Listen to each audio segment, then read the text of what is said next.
Plano de leitura bíblica, dia 24 de fevereiro, Atos dos Apóstolos 22 a 25. Atos 22. Discurso de Paulo aos judeus.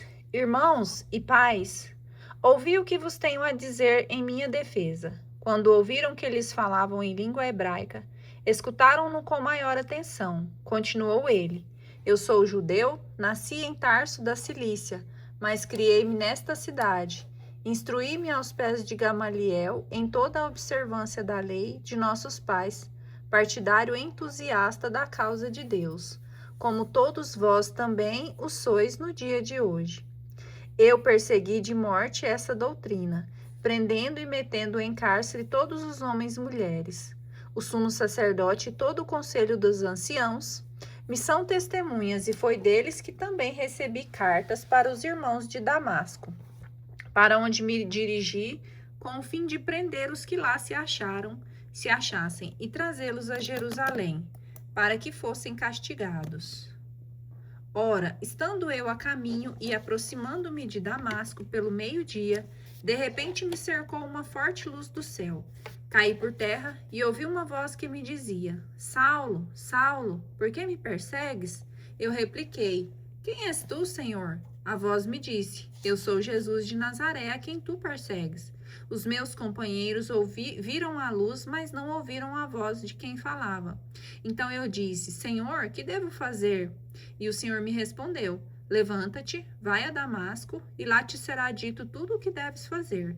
Como eu não pudesse ver por causa da intensidade daquela luz, guiado pela mão dos meus companheiros, cheguei a Damasco. Um certo Ananias, homem piedoso e observador da lei, muito bem conceituado entre todos os judeus daquela cidade, veio ter comigo e disse-me: Irmão Saulo, recobra a tua vista. Naquela mesma hora pude enxergá-lo. Continuou ele: O Deus de nossos pais te predestinou para que conhecesses a sua vontade, visses o justo e ouvisses a palavra da sua boca, pois lhe serás diante de todos os homens testemunha das coisas que tem visto e ouvido. E agora, por que tardas? Levanta-te, recebe o batismo e purifica-te dos teus pecados, invocando o seu nome. Voltei para Jerusalém e, orando no templo, fui arrebatado em êxtase. E vi Jesus que me dizia: Apressa-te e sai logo de Jerusalém, porque não receberão teu testemunho a meu respeito. Eu repliquei: Senhor, eles sabem que eu encarcerava e açoitava com varas nas sinagogas os que creem em ti. E quando se derramou o sangue de Estevão, tua testemunha, eu estava presente, consentia nisso e guardava os mantos dos que o matavam. Mas ele me respondeu: Vai, porque eu te enviarei para longe às nações. Haviam-no escutado até esta palavra. Então levantaram a voz: Tira do mundo esse homem, não é digno de viver. Como vociferassem, arrojassem de si as vestes e lançassem pó ao ar, o tribuno mandou recolhê-lo à cidadela, açoitá-lo e submetê-lo a torturas para saber por que causa clamavam assim contra ele. Quando o iam amarrando com a correia, Paulo perguntou a um centurião que estava presente: É permitido açoitar um cidadão romano que nem sequer foi julgado? Ao ouvir isso, o centurião foi ter com o tribuno e avisou-o: Que vais fazer? Esse homem é cidadão romano. Veio o tribuno e perguntou-lhe: Dize-me que é romano. Sim, respondeu-lhe. O tribuno replicou: Eu adquiri este direito de cidadão por grande soma de dinheiro. Paulo respondeu: Pois eu o sou de nascimento. Apartaram-se deles então os que iam torturá-lo. O tribuno alarmou-se porque o mandara acorrentar, sendo ele um cidadão romano. No dia seguinte, querendo saber com mais exatidão de que os judeus o acusavam, soltou-o e ordenou que se reunissem os sumos sacerdotes e todo o grande conselho. Trouxe Paulo e o mandou comparecer diante deles. Atos capítulo 23. Paulo, fitando os olhos nos membros do conselho, disse: Irmãos, tenho procedido diante de Deus com toda boa consciência até o dia de hoje. Mas Ananias, sumo sacerdote, mandou os que estavam ao seu lado lhe batessem na boca. Então Paulo lhe disse: Deus te ferirá também a ti, hipócrita. Tu estás aí assentado para julgar-me segundo a lei, e contra a lei mandas que eu seja ferido? Os assistentes disseram: Tu injurias o sumo sacerdote de Deus. Respondeu Paulo: Não sabia, irmãos, que é o sumo sacerdote, pois está escrito: Não falarás mal do príncipe do teu povo. Paulo sabia que uma parte do sinédrio era de saduceus e a outra de fariseus, e disse ainda em alta voz: Irmãos, eu sou fariseu, filho de fariseus. Por causa da minha esperança na ressurreição dos mortos é que sou julgado. Ao dizer estas palavras, houve uma discussão entre os fariseus e os saduceus, e dividiu-se a assembleia, pois os saduceus afirmam não haver ressurreição, nem anjos, nem espíritos, mas os fariseus admitem uma e outra coisa. Originou-se então grande vozearia. Levantaram-se alguns escribas dos fariseus e contestaram ruidosamente: Não achamos mal algum neste homem. Quem sabe se não lhe falou algum espírito ou um anjo? A discussão fazia-se sempre mais violenta. O tribuno temeu que Paulo fosse despedaçado por eles e mandou aos soldados que descessem e o tirassem do meio deles e o levassem para a cidadela. Na noite seguinte, apareceu-lhe o Senhor e lhe disse: Coragem, deste testemunho de mim em Jerusalém. Assim importa também que o des em Roma. Conspiração dos judeus. Quando amanheceu, coligaram-se alguns judeus e juraram com imprecações não comer nem beber nada, enquanto não matassem Paulo. Eram mais de 40 as pessoas que fizeram essa conjuração. Foram apresentar-se aos sumos sacerdotes e aos cidadãos, dizendo: Juramos solenemente que nada comer enquanto não matarmos Paulo. Vós, pois, ide com o conselho requerer do tribuno que conduza a vossa presença como se houvesseis de investigar com mais precisão a sua causa, e nós estamos prontos para matá-lo durante o trajeto. Mas um filho da irmã de Paulo, inteirado da cilada, dirigiu-se à cidadela e o comunicou a Paulo. Este chamou a si um dos centuriões e disse-lhe: Leva este moço ao tribuno, porque tem alguma coisa a lhe transmitir. Ele o introduziu à presença do tribuno e lhe disse: O preso Paulo rogou-me que trouxesse este moço à tua presença, porque tem alguma coisa a dizer-te. O tribuno, tomando-o pela mão, retirou-se com ele à parte e perguntou: Que tens a dizer-me? Respondeu-lhe ele: Os judeus têm combinado rogar-te amanhã que te apresentes Paulo ao grande conselho, como se houvessem de inquirir dele alguma coisa, com mais precisão. Mas tu não creias, porque mais de 40 homens dentre eles lhe armam traição. Juraram solenemente nada comer nem beber enquanto não o matarem. Eles já estão preparados e só esperam a tua permissão. Então o tribuno despediu o moço, ordenando-lhe que a ninguém dissesse o que havia avisado. Transferência de Paulo a Cesareia. Depois disso, chamou eles 2 centuriões e disse-lhes: Preparai 200 soldados, 70 cavaleiros e 200 lanceiros para irem a Cesareia à 3ª hora da noite. Aprontai também cavalgaduras para Paulo, que tendes de levar com toda a segurança ao governador Félix. Ele escreveu uma carta nesses termos: Cláudio Lisias, ao excelentíssimo governador Félix, saudações. Este homem foi preso pelos judeus e estava pronto de ser morto por eles, quando eu, sobrevindo com a tropa, o livrei ao saber que era romano. Então, querendo saber a causa por que o acusavam, levei-o ao grande conselho. Soube que era acusado de questões de lei deles, sem haver nele delito algum que merecesse morte ou prisão. Mas como tivesse chegado a mim a notícia das traições que maquinavam contra ele, envio com urgência a ti, intimando também aos acusadores que recorram a ti. Os soldados, conforme lhe fora ordenado, tomaram Paulo e o levaram de noite a Antipatride. No dia seguinte, voltaram para a guarnição, deixando que os soldados da cavalaria o escoltassem. à sua chegada a Cesareia, entregaram ao governador a carta e apresentaram-lhe também Paulo. Ele, depois de lê-la e perguntar de que província ele era, sabendo que era da Cilícia, disse: Eu te ouvirei quando chegarem teus acusadores.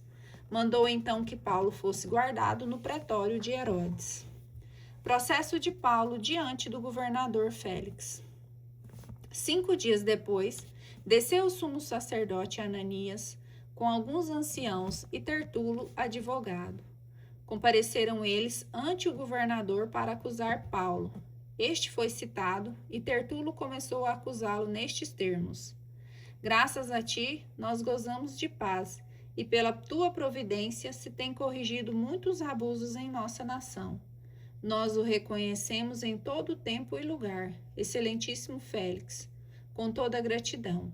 Mas, para não te enfadar por mais tempo, rogo-te que na tua bondade nos ouça por um momento. Encontramos esse homem uma peste, um indivíduo que fomenta discórdia entre os judeus no mundo inteiro. É um dos líderes da seita dos nazarenos. Tentou mesmo profanar o templo. Nós, porém, o prendemos. Quisemos julgá-lo segundo a nossa lei, mas sobrevindo o tribuno Lisias, nos tirou das mãos com grande violência, ordenando que seus acusadores comparecessem diante de ti. Tu mesmo, interrogando-o, poderás verificar todas essas coisas de que nós o acusamos. Os judeus o apoiaram, confirmando que as coisas de fato eram assim.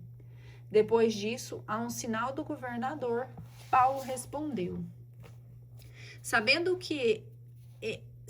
eu que há muitos anos és governador desta nação, e com confiança que farei a minha defesa. É com confiança que farei minha defesa. Podes verificar que já não há mais de 12 dias que eu subi a Jerusalém para fazer minhas devoções. Não me acharam disputando com alguém, nem amotinando o povo, quer no templo, quer nas sinagogas ou na cidade. Nem tampouco te podem provar as coisas de que agora me acusam. Reconheço na tua presença que, segundo a doutrina que eles chamam de sectária, sirvo a Deus de nossos pais, crendo em todas as coisas que estão escritas na lei e nos profetas. Tenho esperança em Deus, como também eles esperam de que há de haver a ressurreição dos justos e dos pecadores. Por isso procuro ter sempre sem mácula a minha consciência diante de Deus e dos homens. Depois de muitos anos de ausência, vim trazer à minha nação esmola e oferendas rituais. Nessa ocasião, acharam-me no templo, depois de uma purificação, sem aglomeração e sem tumulto. Viram-me ali uns judeus vindos da Ásia, e estes é que deviam comparecer diante de ti e me acusar, se tivessem alguma queixa contra mim. Ou digam, estes aqui, que crime terão achado em mim, quando eu compadeci diante do grande conselho, a não ser esta única frase que proferia em alta voz no meio deles. Por causa da ressurreição dos mortos, é que sou julgado hoje diante de vós. Félix conhecia bem esta religião e, adiando a questão, disse: Quando descer o tribuno Lisias, então examinarei a fundo a vossa questão. Ordenou ao centurião que o guardasse e o tratasse com brandura, sem proibir que os seus o servissem. Passados que foram alguns dias, veio Félix com sua mulher Drusília, que era judia, chamou Paulo e ouviu falar da fé em Jesus Cristo. Mas como Paulo lhe falasse sobre justiça, a castidade e o juízo futuro, Félix, todo atemorizado, disse-lhes: Por ora pode retirar-te. Na primeira ocasião eu te chamarei. Esperava outro sim, ao mesmo tempo que Paulo lhe desse algum dinheiro, pelo que mandava chamar com frequência e se entretinha com ele. Decorridos 2 anos, Félix teve por sucessor Pórcio Festo. Querendo, porém, agradar aos judeus, deixou Paulo na prisão. Diante de Festo, Paulo apela para César. 3 dias depois de sua chegada à província, Festo subiu de Cesareia a Jerusalém. Aí os sumos sacerdotes e os judeus mais notáveis foram ter com ele acusando Paulo e rogaram-lhe com insistência, como um favor, que o mandasse de volta para Jerusalém. É que queriam armar-lhe uma emboscada para o assassinarem no caminho. Festo, porém, respondeu que Paulo se achava detido em Cesareia e que ele mesmo partiria para lá dentro de poucos dias, e acrescentou: portanto, os que dentre vós são de prestígio, desçam comigo, e se houver algum crime neste homem, acusem-no. Demorou-se entre eles cerca de 8 ou 10 dias e desceu a Cesareia. No dia seguinte, sentou-se no tribunal e citou Paulo. Assim que este compareceu, rodearam-no os judeus que tinham descido de Jerusalém e acusaram-no de muitos e graves delitos que não podiam provar. Paulo alegava em sua defesa: em nada tenho pecado contra a lei dos judeus, nem contra o templo, nem contra César. Mas Festo, querendo agradar os judeus, disse a Paulo: queres subir a Jerusalém e ser julgado ali diante de mim? Paulo, porém, disse: estou perante o tribunal de César. É lá que devo ser julgado. Não fiz mal algum aos judeus, como bem sabes. Se lhes tenho feito algum mal ou coisa digna de morte, não recuso morrer. Mas se nada há daquilo de que estes me acusam, ninguém tem o direito de entregar-me a eles. Apelo para César. Então Festo conferenciou com os seus assessores e respondeu: para César apelastes, a César irás. Festo consulta o rei Agripa. Alguns dias depois, o rei Agripa e Berenice desceram a Cesareia para saudar Festo. Como se demorassem ali muitos dias, Festo expôs ao rei o caso de Paulo. Félix deixou preso aqui um certo homem. Quando estive em Jerusalém, os sumos sacerdotes e os anciãos dos judeus vieram queixar-se dele comigo, pedindo a sua condenação. Respondi-lhe que não era costume dos romanos condenar homem algum antes de ter confrontado o acusado com seus acusadores e antes de se lhes dar a liberdade de defender-se dos crimes que lhes são imputados. Compareceram aqui, e eu, sem demora, logo no dia seguinte, dei audiência e ordenei que conduzissem esse homem. Apresentaram-se os seus acusadores, mas não o acusaram de nenhum dos crimes de que eu suspeitava. Era só desavença entre eles a respeito da sua religião e uma discussão a respeito de um tal Jesus já morto e que Paulo afirma estar vivo. Vi-me perplexo quanto ao modo de inquirir essas questões e perguntei-lhe se queria ir a Jerusalém e ser ali julgado. Mas como Paulo apelou para o julgamento de imperador, mandei que fique detido até que o remeta a César. Agripa disse então a Festo: eu também desejava ouvir este homem. Ao que ele respondeu: amanhã o ouvirás. No dia seguinte, Agripa e Berenice apresentaram-se com grande pompa, e entrando com os tribunos e as pessoas de mais relevo da cidade na sala da audiência, foi também Paulo introduzido por ordem de Festo. Festo tomou a palavra: ó rei, e todos vós que estáis aqui presentes, vedes esse homem, contra quem os judeus em massa e com grandes gritos vieram reclamar a morte, tanto aqui como em Jerusalém. Mas tenho averiguado que ele não fez coisa alguma digna de morte. Entretanto, havendo ele apelado para o imperador, determinei remeter-lo, mas dele não tenho nada reprovável que possa escrever ao imperador, e por isso mandei-o comparecer diante de vós, mormente diante de tua majestade, para que essa audiência apure alguma coisa que eu possa escrever, pois não me parece razoável remeter um preso sem mencionar ao mesmo tempo as acusações formuladas contra ele.